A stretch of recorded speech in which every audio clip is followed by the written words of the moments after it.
Hey, Rocky River Church. My name is Jimmy Britt. I'm the lead pastor here at Rocky River. Just want to say thank you for joining us today. Looking forward to a great time of worship. I'm really excited about today's message. And again, thank you for being here. We're going to worship now, and then I'll be back with today's message. God bless you.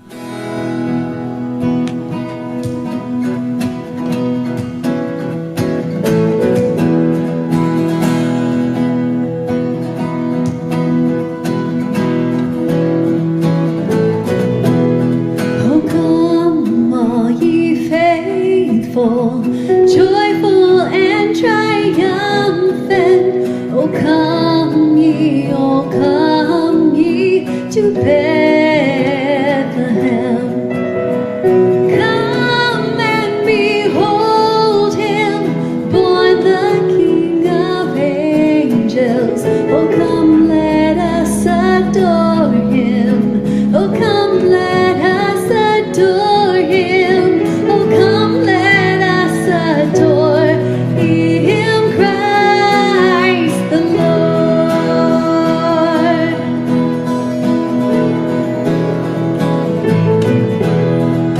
Sing choirs of angels, sing in exaltation, sing all ye bright hosts of heaven above. Glory to God, all glory in the highest. Oh come, let us adore him. Oh come, let us adore him. Oh come, let us adore him, Christ. So come, let us sing a song declaring we belong to Jesus. He is all we need. Lift up a heart of praise. Sing now with voices raised to Jesus. Sing to the King. Oh yeah.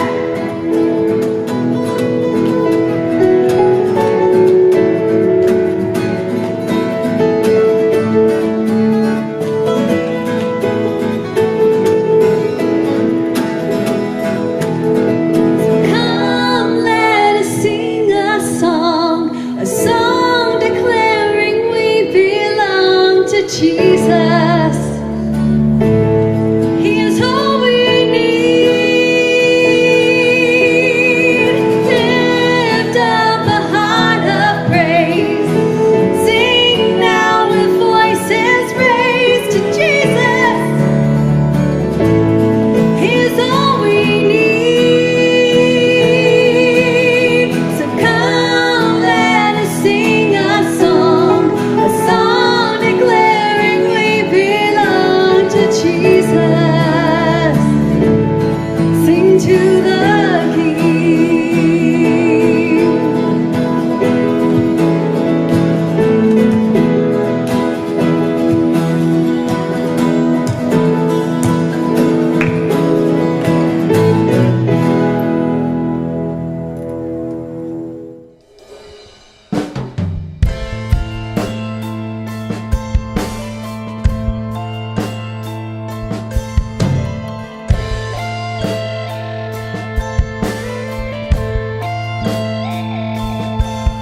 God rest ye merry gentlemen, let nothing you dismay.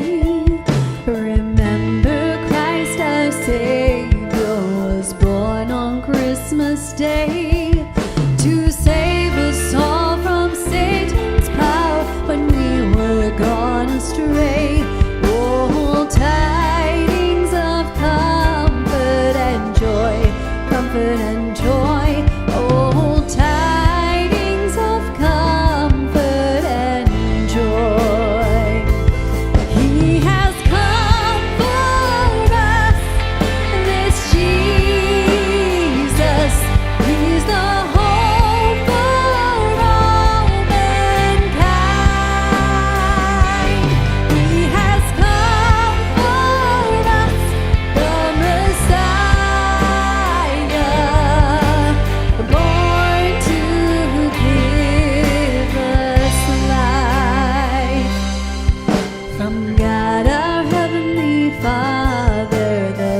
blessed angel came, and unto certain shepherds brought tidings of the same, how that in Bethlehem was born the Son of God by name. Oh, tidings of comfort and joy, comfort and joy. Oh, tidings of comfort and joy. He has come for us, this Jesus. He's the hope for all mankind. He has come for us, the Messiah, born to give us life. All the angels sing hallelujah. He is Christ, is born. All the children sing hallelujah. He is Christ the Lord. He has come for us, this Jesus. He's the hope for all mankind. He has come for us, the Messiah, born to give us life. He is born to give us life.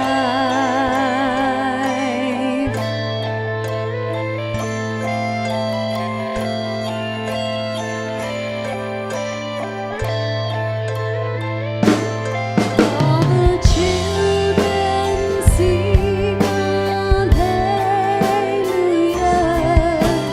He is Christ the Lord.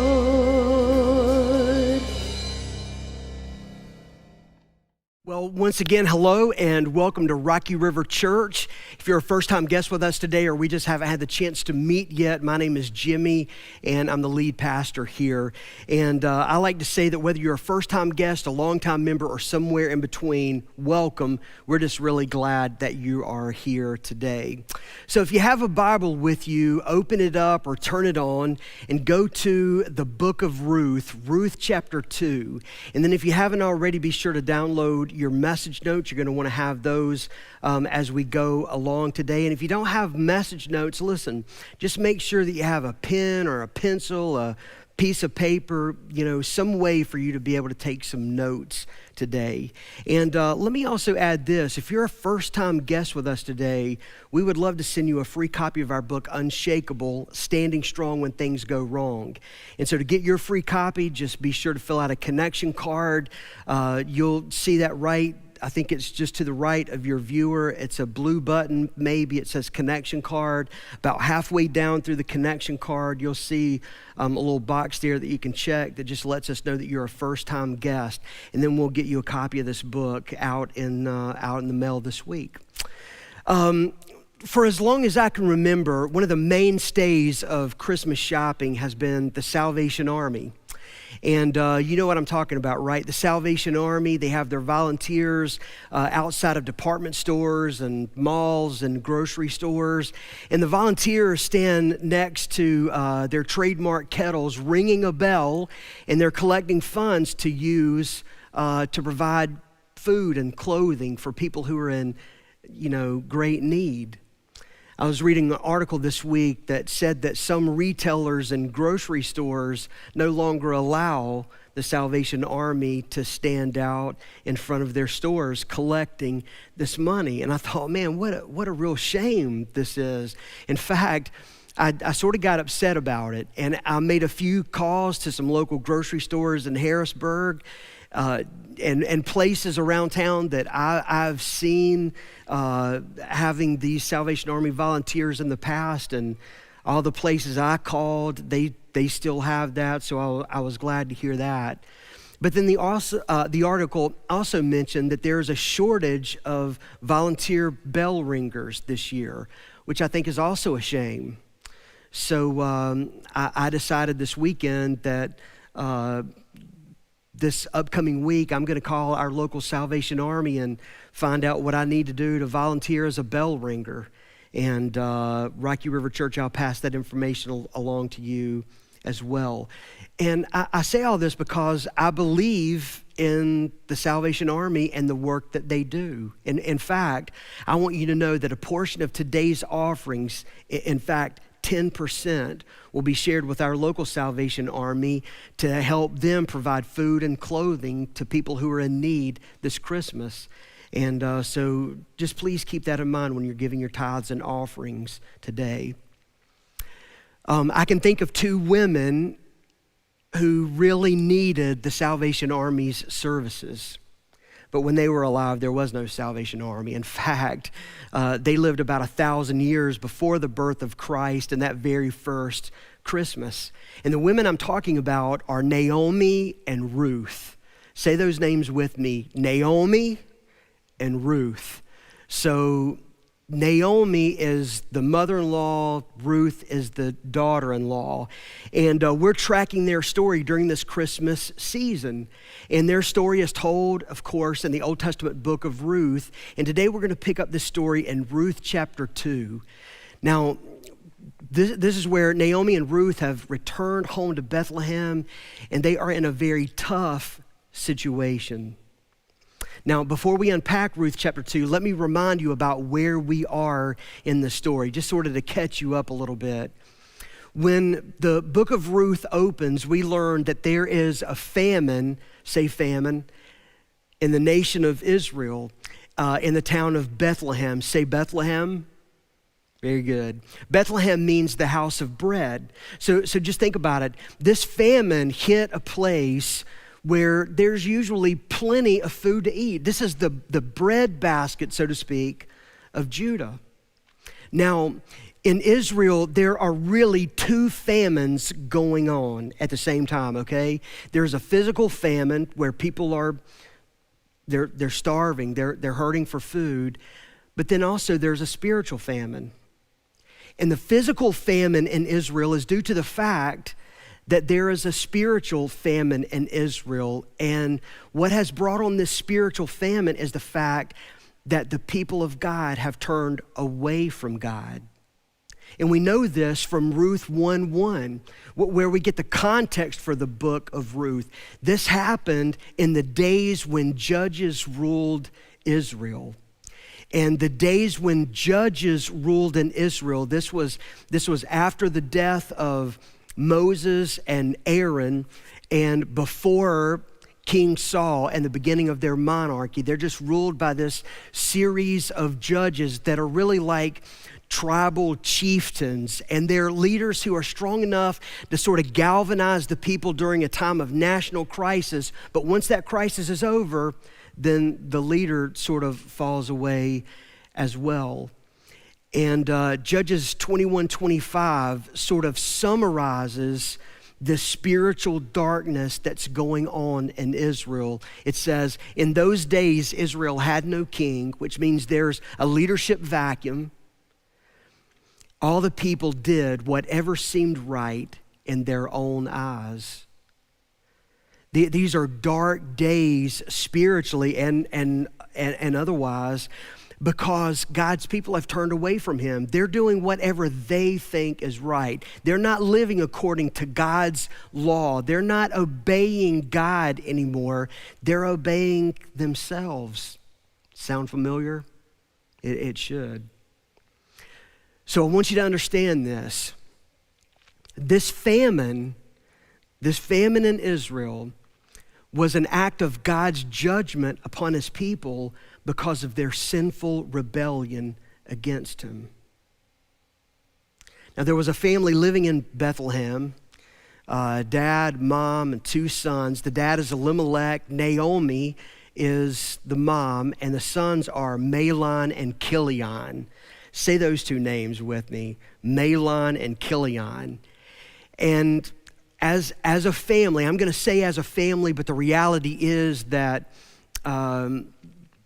dads, pretty much ruled the family. So it's mostly dad's decision. I'm not saying that Naomi or Mahlon and Chilion didn't have any say in it, but it's basically Elimelech's fateful decision to move his family from Bethlehem in Judea to Moab. So they're moving from Judah to Moab. Now here's the problem. Moab was a pagan place. The Moabites are cousins to the people of Israel, but they've also been longtime enemies of God's people. And God's hand was against them for a number of reasons, but one of the main reasons is that they offered child sacrifices to their pagan gods. So God's presence is not in Moab. So to move your family out of Judah and into Moab is to move your family away from God. And Moab is not the place where Elimelech's family belonged. But they moved there thinking that somehow their life would be better there. But again, I want you to understand that by moving to Moab, Elimelech took his family further away from God, and their lives got much worse. And I just want to stop here long enough to tell you that I see this happen all the time. I've seen it happen, my whole ministry. And very often it's dads who move their family away from God. Now, most of the time, maybe even all of the time, I don't know for sure, but I would say at least most of the time, the dad isn't thinking that. Whether he's a part of the church or he's not a part of the church, he's not thinking, okay, what I want to do is I want to separate my family from God. That's not it. Usually it's much more subtle than that. It's getting the family involved in something that will take his family away from church, and it seems to be innocent enough. It's usually things that you can make a pretty good argument for doing. It could be things like sports. I can't tell you how many times in my ministry I've seen families pulled away from the church because of sports. And sometimes, it's okay, especially now that, we're a church, an in-person church, but an online church. We have a number of families in our church that they play seasonal ball. And so when they're away, they're playing baseball games. They have the whole family sitting there watching the service online, and they're participating that way. But I've also seen many times where that one step out of the church turns into many steps that lead that family away from God. Let me tell you something. It's never God's will for you to make a decision in your family. And I'm talking to moms and dads. It's never God's will for you to make decisions and make moves that will move your family further away from God rather than closer to God. But they go to Moab. Well, not long after they arrived in Moab, Elimelech, the dad, the husband, he died. Well, you kind of think, after the death of the dad, maybe they'll go home, because they had probably only intended to go there for just a while. They're kind of sojourners. But then they settle in. And Mahlon and Chilion, they marry Moabite women, which shows they're settled in. They're not planning on returning to Judah. And after they had stayed in Moab another 10 years, listen, both of Naomi's sons died. And I'll tell you that one of the saddest images, at least to me, in the entire Bible is just imagining these three women, grieving, heartbroken, widowed women all alone in this Moabite graveyard with very few options. And you can't imagine this like it's the 21st century. And so, women are empowered to do things. So women can go back to school, or, there are a number of different options, but not if you're living in this day, not if you're living in this time, not 1000 BC. In those days, you needed a man to take care of you, to give you security.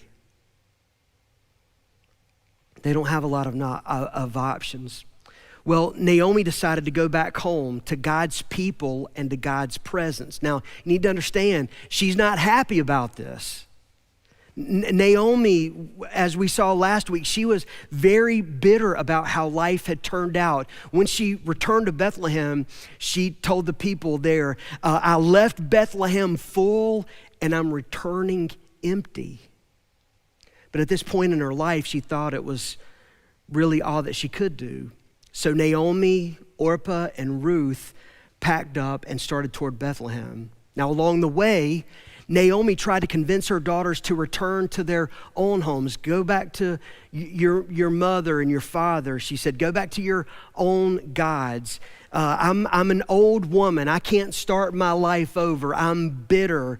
God's hand is against me. But you're young enough that maybe you can find security in finding another husband. You still have a life before you. My life is over. That's really what she's saying.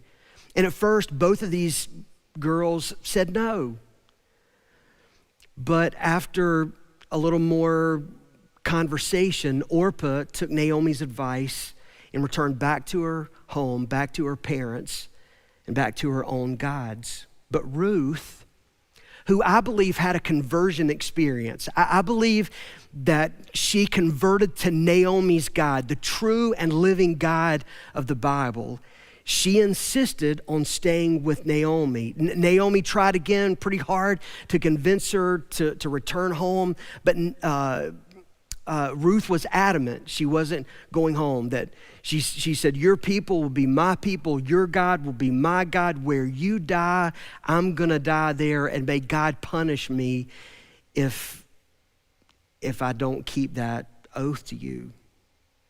So Naomi doesn't say anything else to her. When Ruth 1 ends, Naomi and Ruth are back in Bethlehem, and they're hungry, bankrupt, homeless, and widowed. Okay, are you getting the picture? Because it's a dark one. Now, I think I told you guys last week that the book of Ruth, it's narrative history. So it's a story that really happened. It's a love story that happened, and we have a narrator that's telling us the story. And the last thing he says in Ruth chapter 1 is that it's late spring at the beginning of the barley harvest, which is sometime in late April or early May. Okay, I promise you, we're going to get into Ruth 2 in just a moment. But I want to mention that probably the easiest way to preach or teach the book of Ruth is to teach it all at one time. All 4 chapters, all 85 verses, all at once. Because again, it's narrative history, so this thing doesn't really tie up until the end. But we're not at the end. We're not at the beginning, but we're headed into halfway of the story.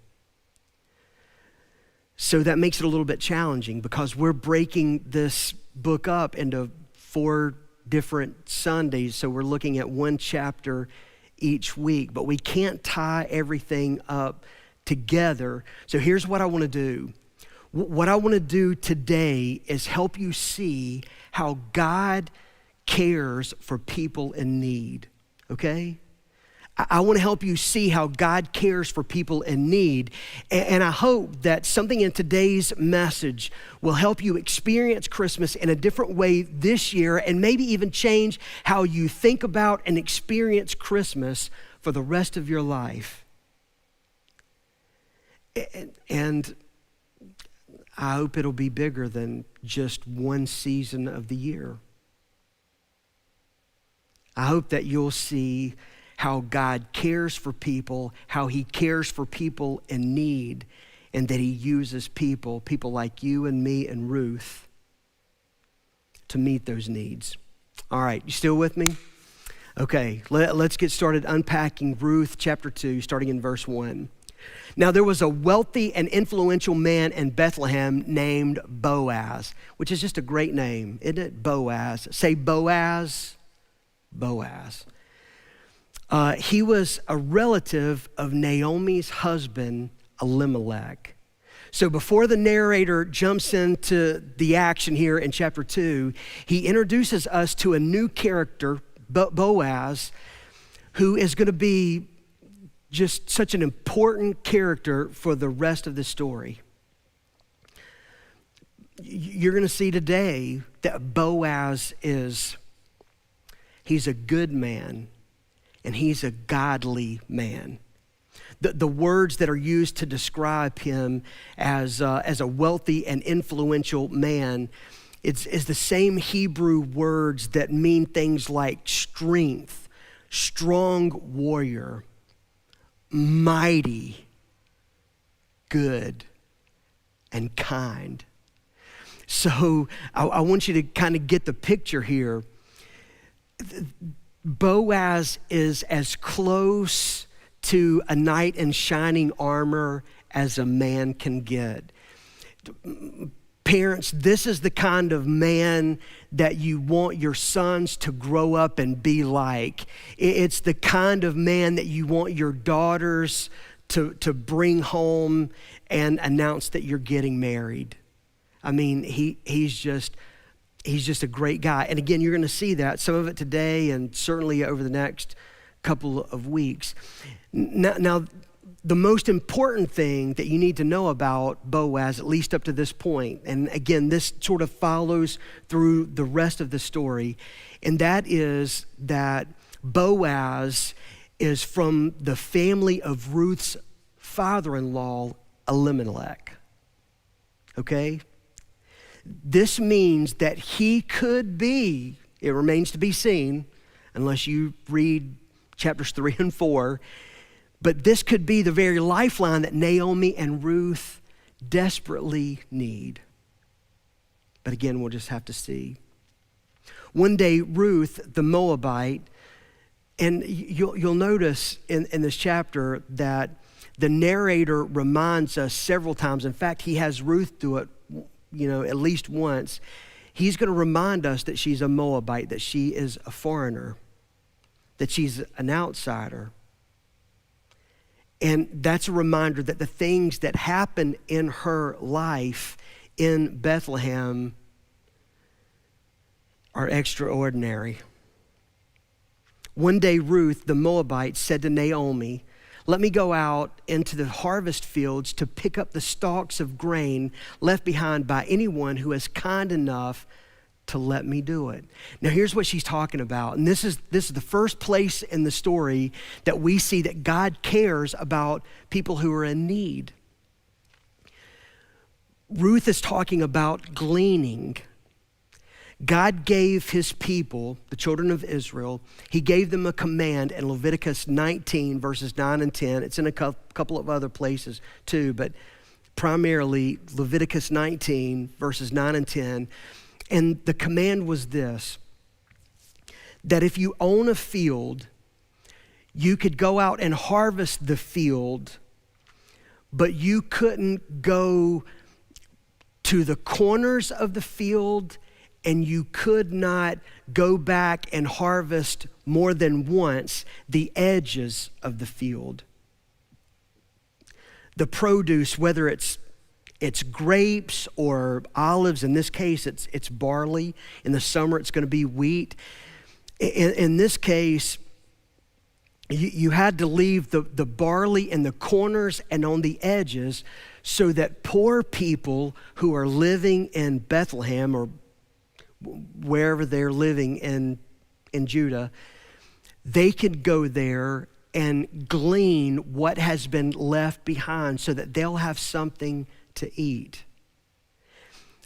Basically, this is God's welfare system. This is God looking out for the poor and needy. But I want to tell you, it's a great system. It's great for a couple of different reasons. Number one, the people who own the fields, they are reminded that ultimately God owns the fields. I mean, he's the creator, right? I mean, he created it, he owns it. He's also the Lord of the harvest. And so as Lord of the harvest and the true owner and creator of those fields, he has the right to say what happens with the harvest that comes away from them. But also to those who are poor and foreigners or just people traveling through, it lets them know that God cares about them, but they're not just receiving a handout. They have to go into the field and glean it. So they get to keep some of their own dignity. Yes, they're poor. Yes, they are needy. Yes, there are problems there, but they have the dignity of going there and putting in the effort to glean the food for themselves. You see how this works out? So it really works out well for everyone, but it shows that God cares about them. Naomi replied, "All right, my daughter, go ahead." Very short response. And you can tell in this short response that she's still bitter. Because let me tell you something. What Ruth is about to go and do out in these fields, to go out and glean as a woman, but as a foreigner, as an immigrant, it's very dangerous. A woman who did not have, let's just say a Judean woman, who didn't have a husband, a father, or a brother who could protect her or go after someone for retribution. She was extremely vulnerable to being physically assaulted and harassed and, sexually abused. And Naomi doesn't say anything like, "Hey, be careful, honey." She doesn't offer a prayer, no warnings, no words of encouragement. So you can tell that she's still living in her bitterness and maybe some depression as well. So Ruth went out to gather grain behind the harvesters. And as it happened, she found herself working in a field that belonged to Boaz, the relative of her father-in-law, Elimelech. Okay, I mentioned earlier that the best way to talk through and teach this story is to do it all at once. But again, we can't do that. This is one of those places, though, where it would be helpful. Because if we read the first 20 or so verses in chapter 1 and then just went straight through reading this story as a narrative story, we would understand that this phrase, "as it happened, she found herself working in a field that belonged to Boaz," we would understand that's hyperbole. It's not meant to be understood literally, because there's no way to read the story that comes before this and not see that God's hand is all over Ruth and Naomi's lives. That God is at work, that God has a plan. So when you read this, don't read this as though it's an accident. This is Hebrew humor.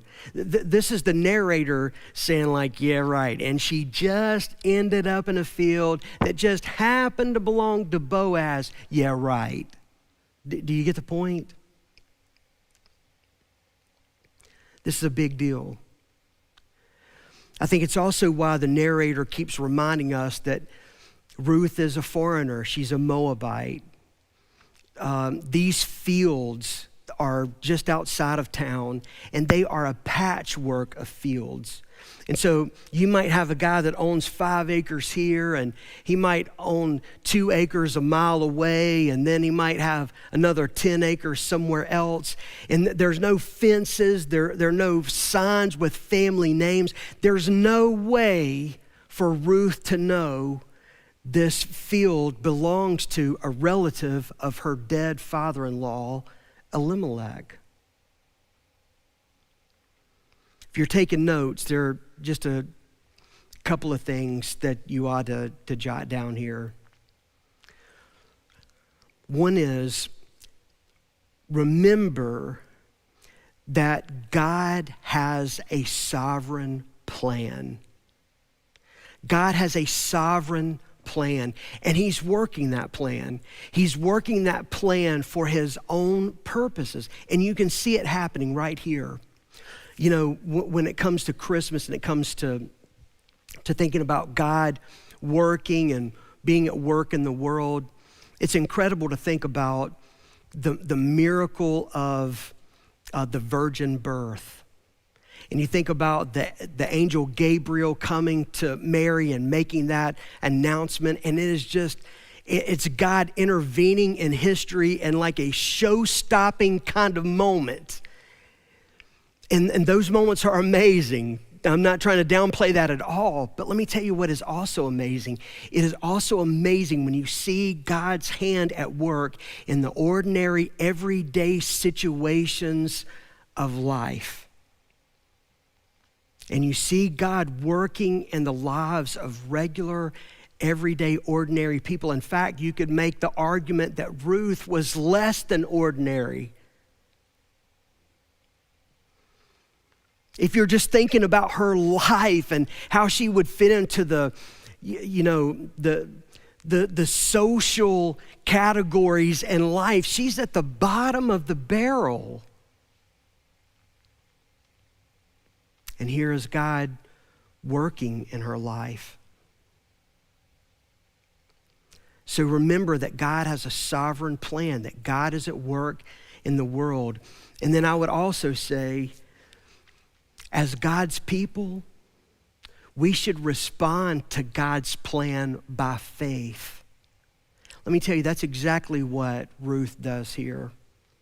She responds to God's plan and his word by faith. Think about this.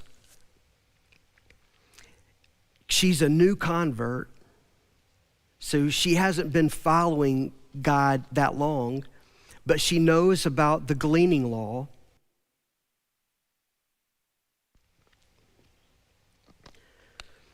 And she trusts God. She doesn't know exactly where she's going to go. Now, she knows the direction of the fields. She has nowhere to go. Maybe she's just following the line.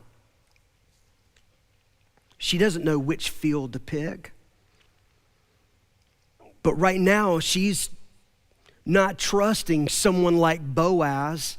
She's trusting God. She's trusting that God has a plan and that God will lead her and guide her to the place where he can provide for her needs.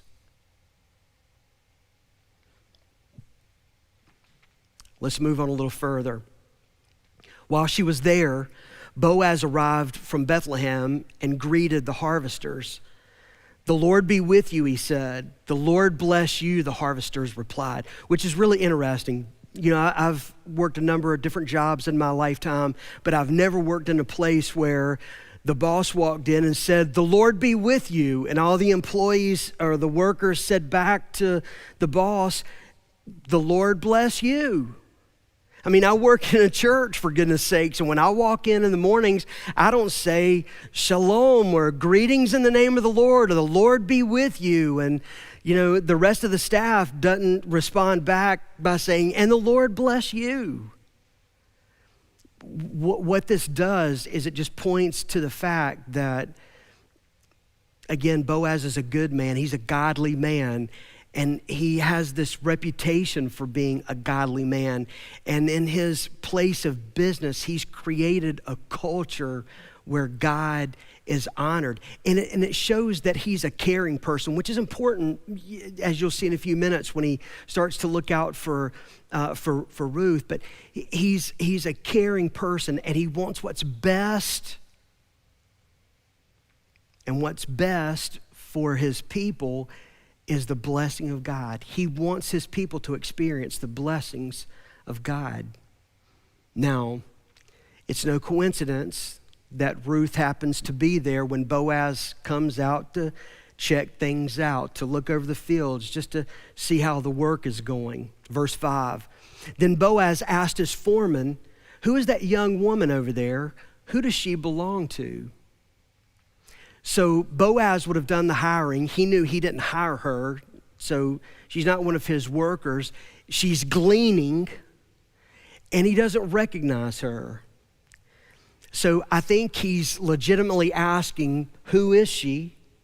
Who does she belong to? That means, does she have a husband? Does she have a father? Does she have a family? Is she a slave? But I think also, Boaz is a bachelor. We'll learn that later.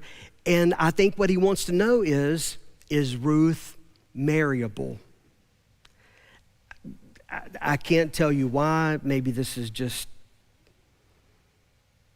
my own opinion, but I have a feeling that Ruth was a good-looking lady. And I think she caught the eye of Boaz. Well, the foreman responds, verse 6. He replied, she's a young woman from Moab, the very young woman from Moab who came back with Naomi. Now, when he says this probably jogs something, in Boaz's mind. Maybe Boaz was even thinking, hey, I wonder if that's the Moabite. There's been some talk, you'll see this in a little bit later, in just a few verses. There's been some talk about her. So, she's the one, you've heard about her. She came back with Naomi. And then he offers some more information because he's impressed with Ruth. She asked me this morning if she could gather grain behind the harvesters. She's been hard at work ever since, except for a few minutes rest in the shelter. This foreman's impressed with her. It's like he's saying she's here to glean, but she's one of the hardest working people out here. I know you didn't ask for that, but I'm telling you that. This is who she is. She's the Moabite who came home from Naomi, and boy, is she a worker. Boaz went over to Ruth and said to her, listen, my daughter. Whoa. He calls her my daughter.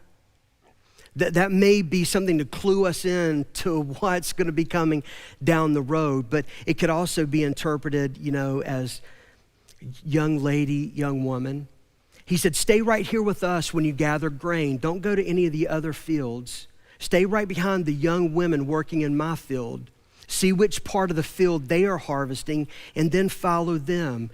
And by the way, I have warned the young men not to treat you roughly. And when you're thirsty, help yourself to the water they have drawn from the well.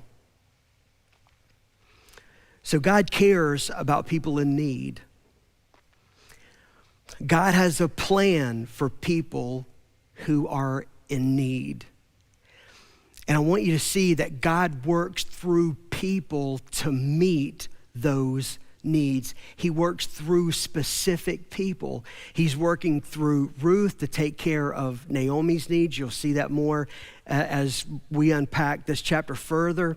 But here he's using Boaz to take care of the needs of Ruth. And so he's a guy who's willing, are you? He's willing to help this woman out in her time of need.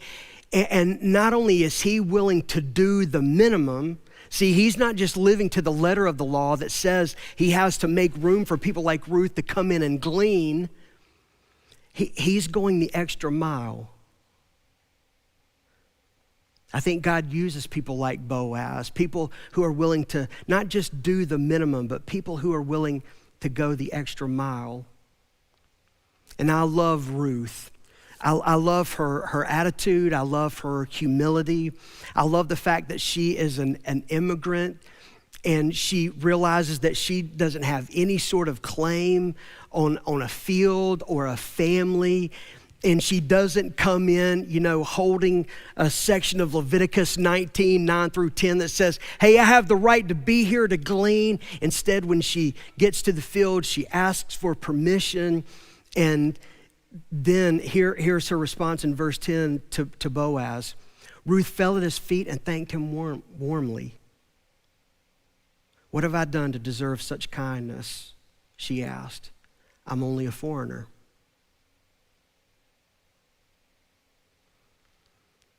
Not to make this something political, but, the United States, we Americans, we're a nation of immigrants.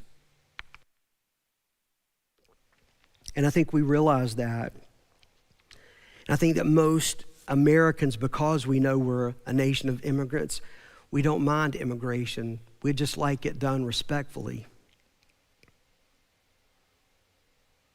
We don't necessarily want someone just coming in acting like they have a right to come in and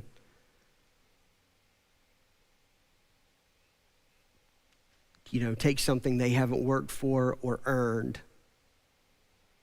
I think one of the things that makes Ruth so attractive is that she's humble and she's thankful. She just wants the opportunity. Yes, I know, Boaz replied, but I also know about everything that you have done for your mother-in-law since the death of your husband. I've heard how you left your father and your mother and your own land to live here among complete strangers. And then he blesses her. He says, may the Lord, the God of Israel, under whose wings you have come to take refuge, reward you fully for what you have done. You know what he recognizes in Ruth? That she is a person who's made sacrifices. Boaz made some sacrifices, but he made some sacrifices, generous sacrifices even, out of his abundance. He could afford it. Ruth made some sacrifices, but it wasn't out of money. She gave, think about this. Ruth gave up, as far as she knew, she gave up her future. I mean, there was Naomi, they're on this road, back to Bethlehem, and Naomi's talking to Orpah and Ruth, and she's trying to convince them, hey, the best thing for you to do is go back to your own homes, your own gods, your parents, maybe you can start life over. I'm just this bitter, old, broken woman going home to nothing. I have no life and no future. And Naomi could have Ruth could have looked at Naomi and said, oh, lady, you're right. I'm not going to go and live with you in Bethlehem and be miserable from now on. I'm going to go back and do my own thing. As far as Ruth knows, she is sacrificing her own future. And yes, the people in Bethlehem are talking about the Moabite woman, this foreigner, this woman who is from God's garbage can. But they're also talking about how good she's treated one of their own daughters, one of their own sisters, Naomi. She said, I hope I continue to please you, sir, she replied. You've comforted me by speaking so kindly to me, even though I'm not one of your workers. I think two of the most important words, maybe in this whole chapter, are those two words, I hope. Sometimes when you're thinking about helping people who are in need, don't just think about people who need food and clothing, or maybe shelter, or some help paying a bill. Sometimes what people need is kindness. Someone to talk to them. Someone who can give them some comfort. And sometimes through the act of kindness, through just what you say or how you treat people, can give them the hope to keep going forward. The hope to keep trying. See, there's more than one way to help someone. And there are more needs than just physical needs. And Boaz certainly has taken care of her physical needs, but he's also paying attention to her emotional needs. Verse 14, some time goes by. Now we get to a meal. I think this meal time is probably lunchtime. At mealtime, Boaz called to her, come over here and help yourself to some food. You can dip your bread in the sour wine. I think this like going to the macaroni grill. They bring out some bread and they have some, oil and vinegar that you can mix there at your table. And I don't know if in Italy, they talk about sopping that up with their piece of bread, but that's the way we would talk about here in the South. And so that's what's going on. So she sat with his harvesters, and Boaz gave her some roasted grain to eat. She ate all she wanted and still had some left over. One of the needs that you ought to be looking for in people this Christmas is the need for connection. Again, think about Ruth's life. Think about what's going on for her. She's a foreigner. She's in Bethlehem. She is living with a woman who, it must be horrible at this point to live with Naomi. She's bitter. She'll barely speak. And so you know that there has to be times for Ruth when she's just lonely. She needs someone to help her get connected. And that's what Boaz does. Boaz sees her sitting off alone, and he invites her over to have a meal with his harvesters. He gave her connection.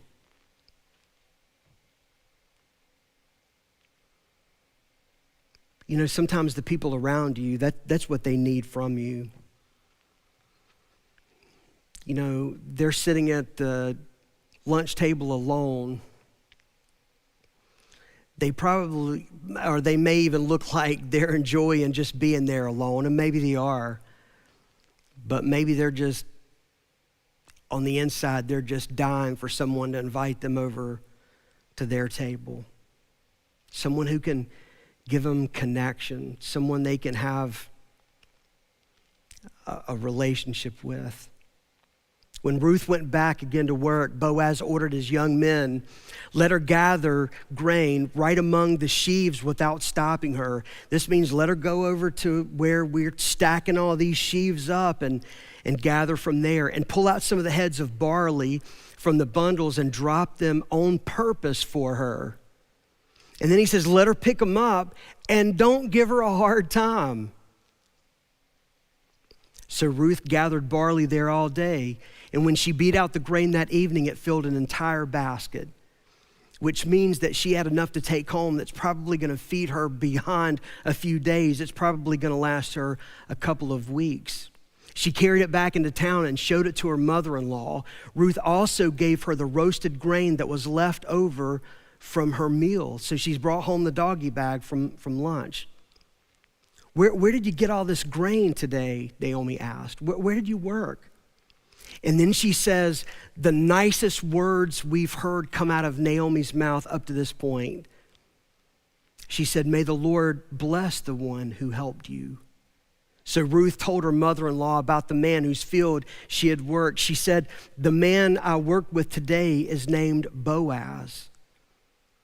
And she said, may the Lord bless him. Naomi told her daughter-in-law. And then she said, he is showing his kindness to us as well as to your dead husband.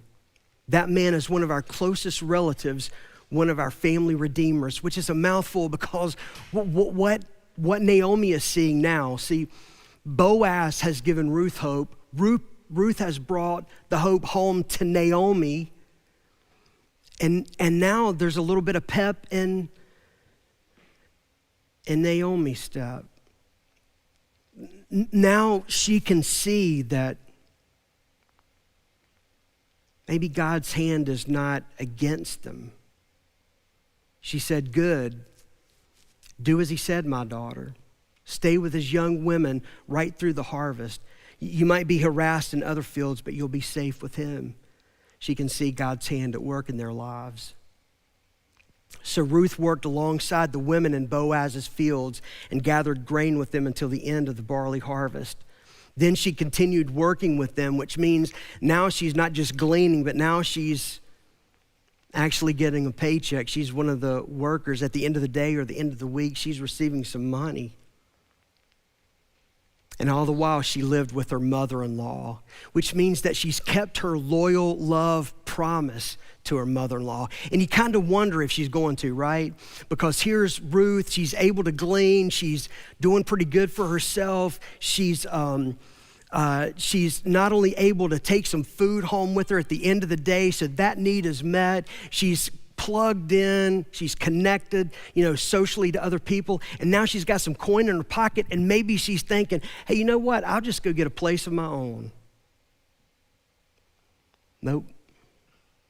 She stays true to her word. Here's how I want to end today.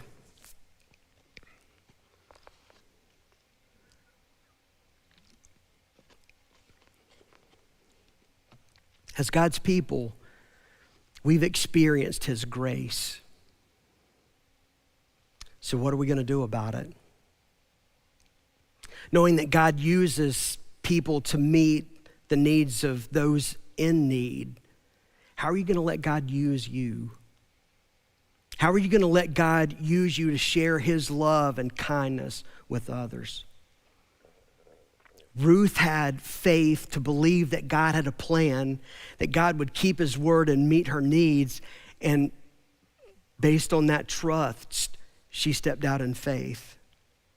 Will you? Are you going to do the minimum? Because to be honest with you, the minimum is more than most people do. Or are you going to go the extra mile? What are you going to sacrifice this Christmas for someone else? Is it just going to be about you? Is it just going to be about your family of 2 or 3 or 4 or whatever? Who are you going to love unconditionally? Who are you going to be loyal to? Who are you going to serve? Let's pray together. Heavenly Father, thank you for your word. Thank you for the fact that we can know you have a plan for the world, a plan for us. And you're working this plan in a way that accomplishes your purposes. I just pray that you would open our eyes to needs around us, that we, through your leadership, through your guidance, through your help, through your provision, can help to meet them. And by doing this, let us be able to think about and experience Christmas like we never have before. In Jesus' name, amen.